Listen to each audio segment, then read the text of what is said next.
સોની દિલીપભાઈ, હું ધોરણ 7 માં અભ્યાસ કરું છું। મારો આજનો વિષય છે રંગીલું ગુજરાત।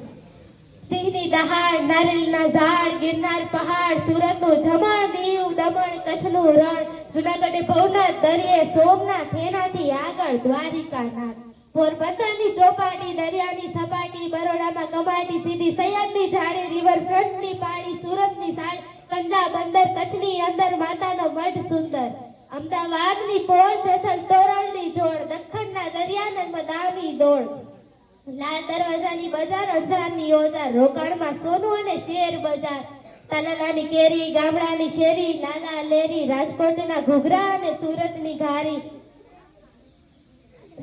ગુજરાતના ગાંઠિયા આખા વિશ્વ પર ભારી, સરદારનું સ્ટેચ્યુ અને ક્રિકેટનું ગ્રાઉન્ડ, આખા વર્લ્ડમાં ગુજરાતી ગરબાનો સાઉન્ડ, એવડા મોટા દરિયા અને એવડા મોટા દિલ, અમે મોજે દરિયા ગુજરાતી, ઉર્જાથી ભરપૂર અમે મોજે દરિયા ગુજરાતી। ગુજરાતની ધરતી એટલે કે ભારત માતાએ પોતાની નબળી કેળમાં બેસાડેલું લાડકવાયું બાળક।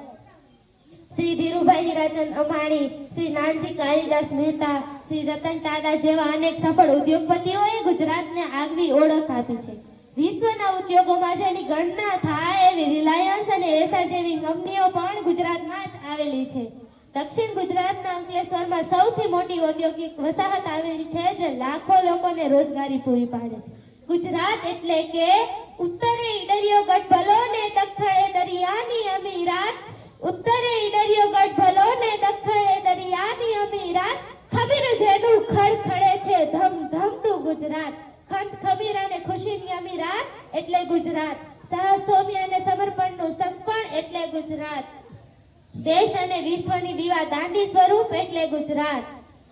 કે દુનિયામાં વખણાય છે ગરબા ગુજરાતી, કે દુનિયામાં વખણાય છે ગરબા ગુજરાતી, ને ઉડે છે રંગીન પતંગો ગુજરાતી, કે દુનિયામાં વખણાય છે પટોળા પાટણના ને કચ્છી બાંધણી ગુજરાતી, કે વાહ ભાઈ વાહ।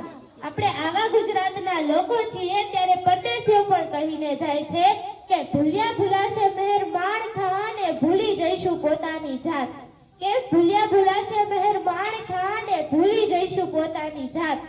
પણ આટલું નહીં ભૂલાય કે એક દિવસ અમે માણી હતી ગુજરાત અને ગુજરાતીની મુલાકાત, કે એક દિવસ અમે માણી હતી ગુજરાત અને ગુજરાતીની મુલાકાત। અસ્તુ જય હિન્દ।